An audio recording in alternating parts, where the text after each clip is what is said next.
began 4 years ago as an annual event on the George Washington University campus, Buzzing for Change has evolved into a tradition for awareness and remembrance of a widely felt disease. Buzzing for Change started because my mom passed away from cancer when I was 14, and it sort of was in her memory and in her inspiration that it started, and I sort of hope people look at it and say that, like, well, okay, this is what he's passionate about, but what am I passionate about? How can I use that passion to, like, these people did this in college, how can I use that passion to really get motivated and get involved? People are sponsored to either buzz their heads or give their hair to Locks of Love, not only raising large amounts of money, but also providing a lasting image to show their support and dedication to those afflicted with cancer. It goes towards a children's cancer charity that promotes the livelihood of children living with cancer.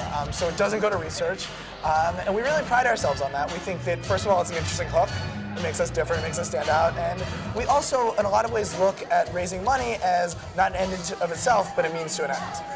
And that, like, the money that we raise not only goes to help these kids, but also inspires everyone that's doing it, because they're like, wow, they raised they raised $20,000. Like that's awesome, and it hopefully inspires other people to become involved. It all boils down to one idea and goal: to make life just a bit better for those going through such hardships. I mean, it's great.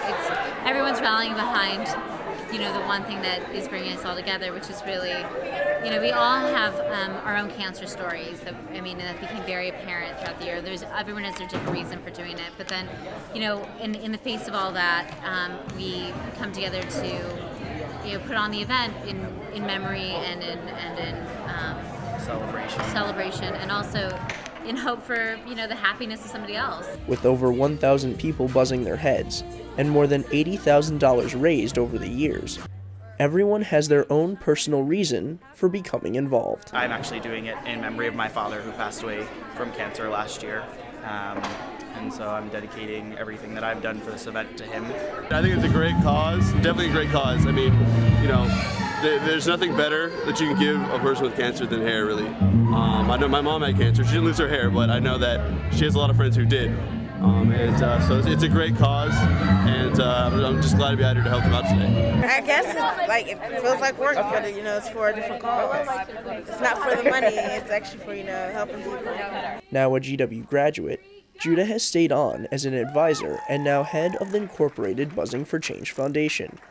Their plan is to bring the organization to schools around the country, giving them $1,000 each to start their own program, hoping the passion that has formed in the GW community can be passed to others. We really want people to be involved on whatever level that they feel comfortable.